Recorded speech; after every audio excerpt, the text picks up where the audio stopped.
Welcome back to my channel, Famous and Fabulous. Following the death of Pope Francis, the Vatican is in a hurry. Everything must be planned flawlessly, or else things could become extremely disorganized or worse. Since the Vatican has centuries of experience and has witnessed the worst-case situations, it has established exact procedures for confirming the Pope's death, transferring him to St. Peter's, and planning the conclave down to the minute. Since time is crucial, confirming the Pope's death must come first. In the past, Vatican officials would perform this confirmation in the room where he passed away, but now it takes place in his private chapel. Cardinal Singo, the prelate in charge of the Holy See's property and revenue, is in charge of the Vatican until a new pope is elected. He will carry out what is known as the Silver Hammer Protocol, which used to involve tapping the deceased pontiff's head with a small, all-silver hammer and yelling out his baptismal name 3 times. The idea was straightforward. If you don't wake up when someone is striking your head with a hammer, you're probably dead. Leo XIII's death in 1903 marked the beginning of the 20th century, and the silver hammer may have continued to be used until John XXIII's death 60 years later, but you may be relieved to learn that it hasn't been used on Pope Francis. The Camerlengo, who is now Kevin Cardinal Farrell, still asked George, "Are you dead?" 3 times. Since George was clearly not responding, Cardinal Farrell said, "I pronounce that His Holiness Pope Francis is truly dead, just to make sure." The Camerlengo might continue with an instrument, not a hammer, but an electrocardiogram. That was how John Paul II's death was scientifically confirmed in 2005.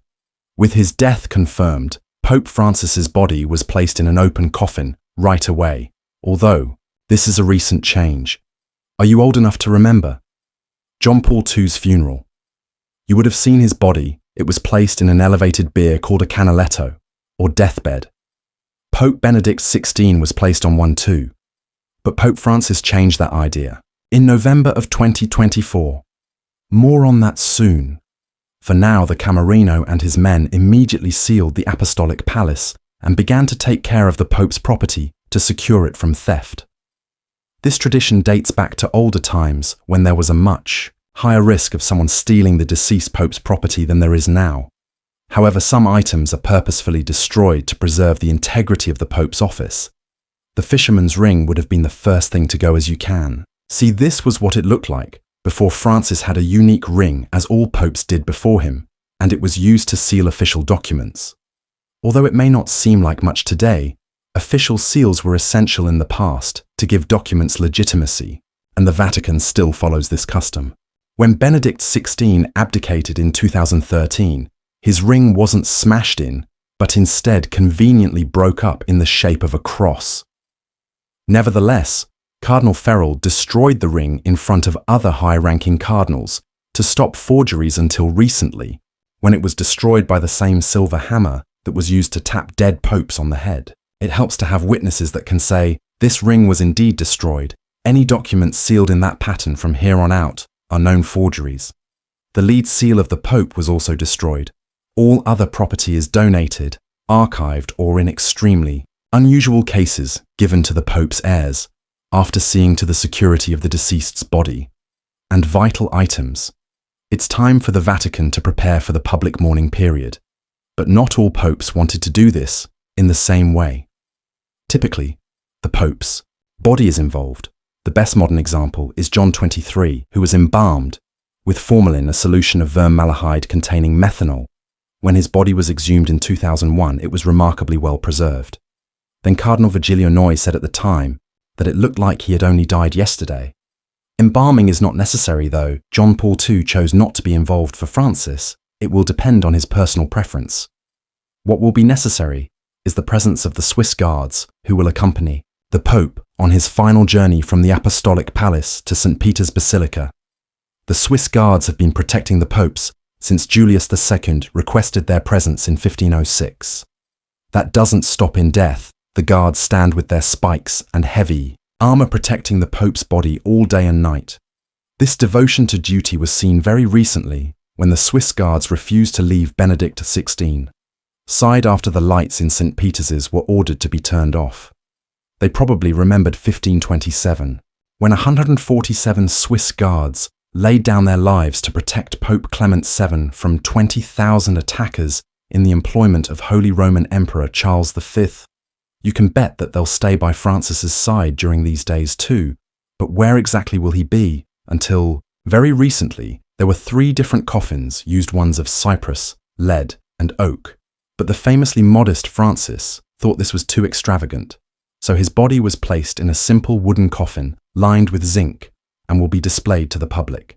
In St. Peter's for 3 days, on day 4, the Pope will take his last journey to his burial place. Many of the popes are still buried in St. Peter's. There is a necropolis, a literal city of the dead beneath it. The Romans used to bury their dead in these necropole outside the ancient city walls, since it was forbidden inside. Wouldn't you know that the modern site of St. Peter's lies directly over one of them? Francis will not be interred in the Vatican's crypt, unlike the majority of popes. St. Mary Major is one of the 4 major papal basilicas and one of the 7 pilgrim churches of Rome. Francis has visited it more than 100 times since becoming pope, and 6 of his predecessors are already interred there. Annius III, Nicholas IV, Pass V, Sixtus V. In December 2023, Francis announced that he had chosen it as his final resting place, though this is unusual but not unprecedented. Even if Clements VIII and IX are not unprecedented, they are quite vintage. The details are normally kept under wraps, but even in death, the Pope will have better protection than the Swiss soldiers. Clement IX was buried here in 1669, and no Pope has followed him since. High-tech surveillance systems ensure the safety of the Vatican and all of its residents, including the deceased.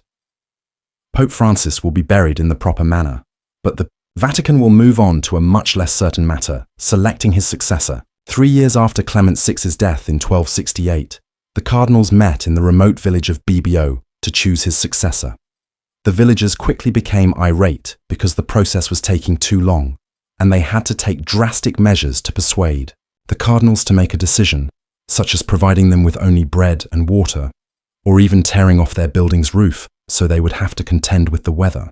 They ultimately decided on Gregory X in September 1271. But there was a catch. He wasn't a cardinal or even a priest. Instead, he was on a crusade, and it took him 8 months to reach the Vatican. Thankfully, things are much less problematic now, and Gregory formalized the VBO tradition by directing that the cardinals only receive 1 meal per day if a conclave lasted. After 3 days, secrecy also became much more crucial. Since the secret Poo conclave was first held in 1274, the cardinals were free to discuss it with anyone they wanted. Pope Pass X also instituted a secret ballot, and in the early 20th century, the villagers couldn't tear off the building's roof. Today, the conclave area is sealed off, and the cardinals aren't even permitted to watch the news, let alone use a computer or phone. What about these?